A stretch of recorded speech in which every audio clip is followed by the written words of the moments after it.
Hey, what's up everybody? Swish here. I know it's been months since I've done a video. It's the first time I've actually gotten out in a long time. I'll explain that later, but glad to kind of be back doing another video for you guys here in the Bicentennial Woods. And so stick with me.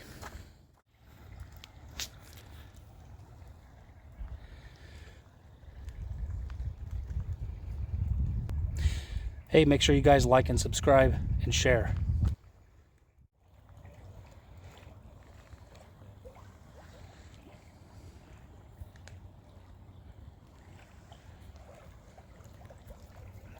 It looks beautiful. But I was thinking about this as I was out here. It's kind of a side note, if you will. I was thinking about if I ever had to collect this water for drinking. There's a housing development about 300 meters that way. The water is flowing this way, and I can smell sewage, stink.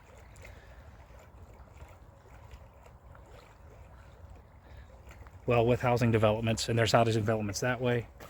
Who knows what's that way? I haven't figured it out yet. Oh, that way is one of the roads, so there's no housing going that way. But there's housing up here, housing that way. With building houses comes concrete trucks, all kinds of different chemicals, things that go with it. They have to put in the subdivisions, you know, storm drainage. And though they do their best to make sure sediment and things don't get in there, it's not 100% effective. I know this because I was in home building for about 5 years. Now, I'm not saying they're doing anything wrong. I'm just saying it can't be 100% effective. So be mindful of your surroundings. Question I have for you guys: would you collect this water and purify it? Or not purify it, I guess, but what's the word? Make it safe to drink. I can't think. It's not purify, but it's decontaminate, or you know. I can't. The word just escaped me. Anyway, make it safe for drinking. What would you do? Would you boil it, and would you be happy with boiling it? Or would you find some filter system and then boil it? Or would you just get the purification tabs? Would that suffice? Especially with the smell, you know. Just something to think about, you know. Which is why I try to bring water, lots of it, wherever I go, in hopes that I don't have to collect water. So what would you guys do? Let me know in the comments below.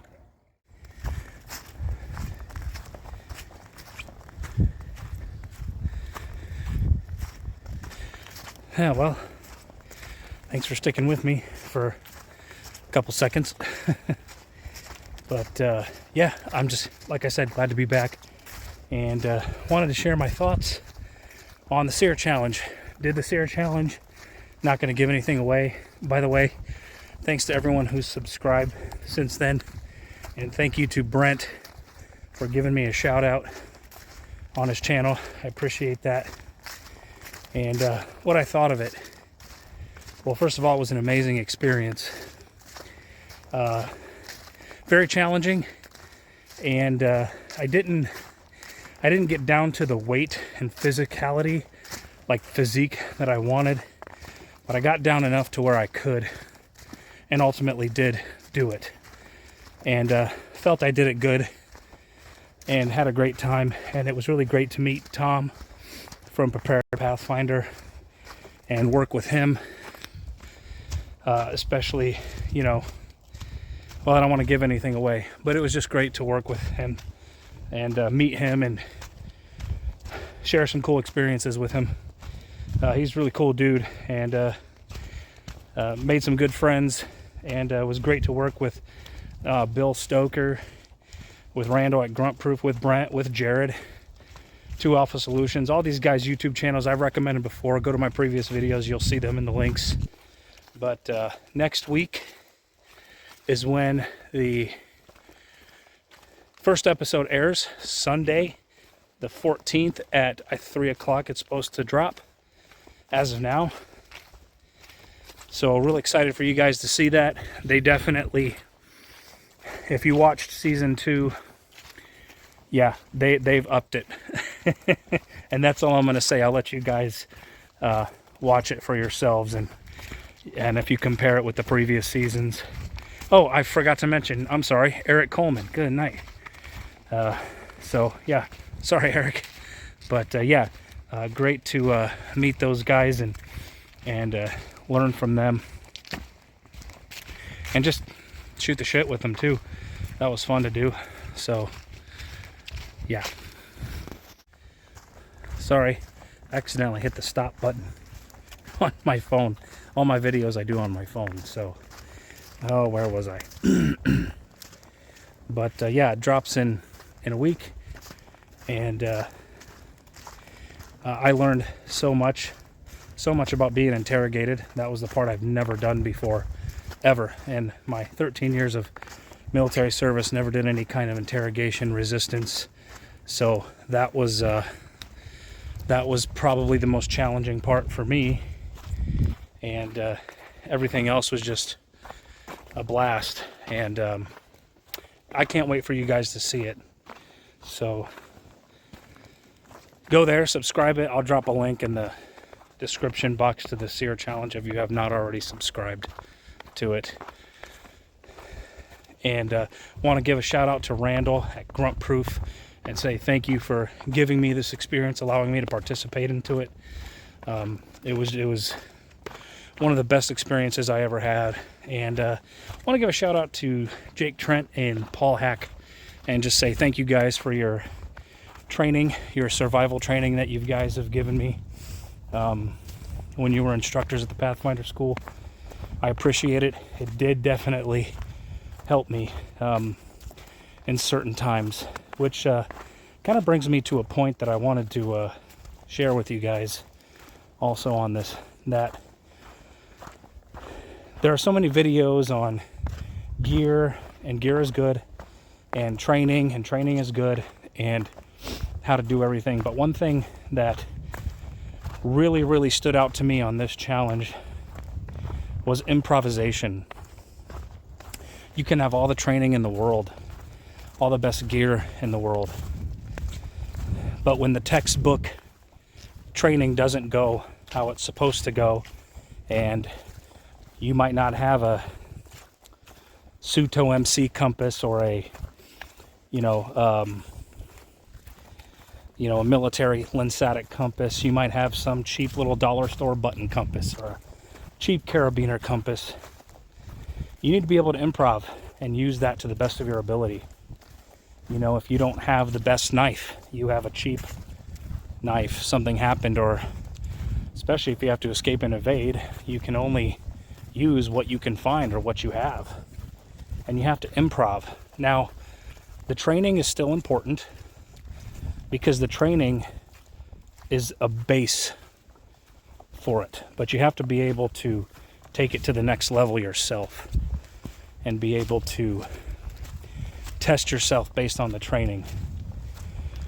And then you can go get advanced training too. But even in the advanced training, there still might be situations where, crap, I got to figure this out. I'll give you examples. When I was in the Rockasans, man, I don't know how many times we went through that shoot house, clearing center fed rooms, corner fed rooms, over and over and over. Ronnie Sopko, man, let me tell you, that guy,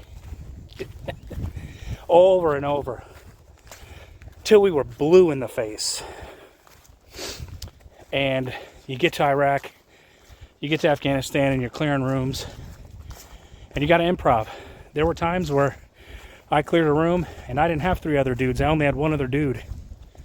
Sometimes I was by myself, because you got to improv, you got to figure it out. Well, it's just 2 of us, so there's not going to be 4 points of domination. There's only going to be 2. You have to be able to adjust. You have to be able to improvise. Same is true with any survival situation.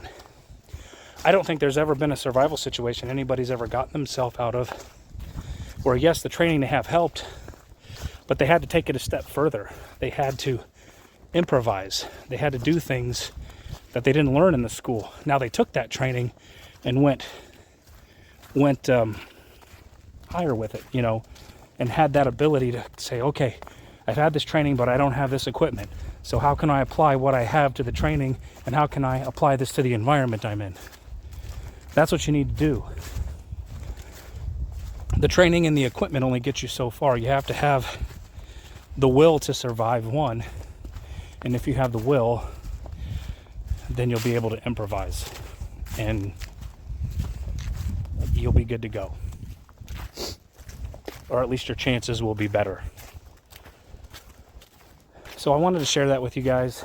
And, you know, don't think that just because you went to a basic survival class that you're an expert.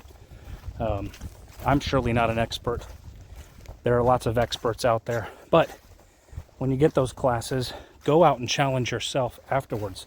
Don't just think, oh, I got the training, I can take on anything. Go out and challenge yourself. That's why I did the SERE challenge, to challenge myself.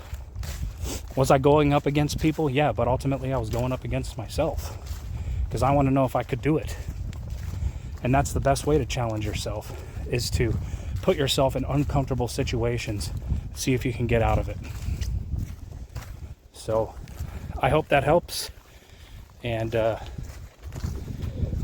look forward to seeing the SERE Challenge first episode myself. I hope you guys do too. I know this is a short video, but just wanted to say thanks to everyone. And feel free to like and subscribe. Share this video.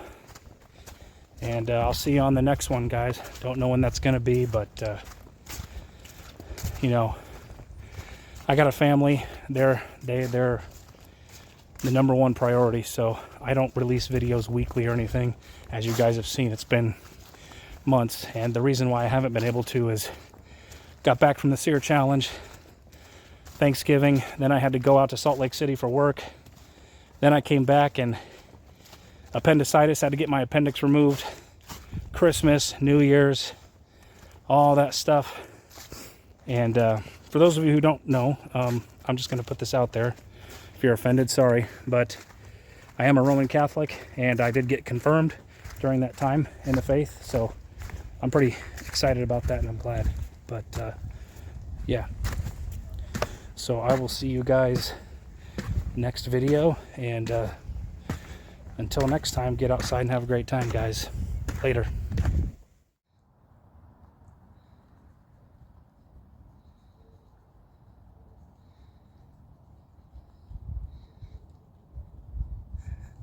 Woodpecker.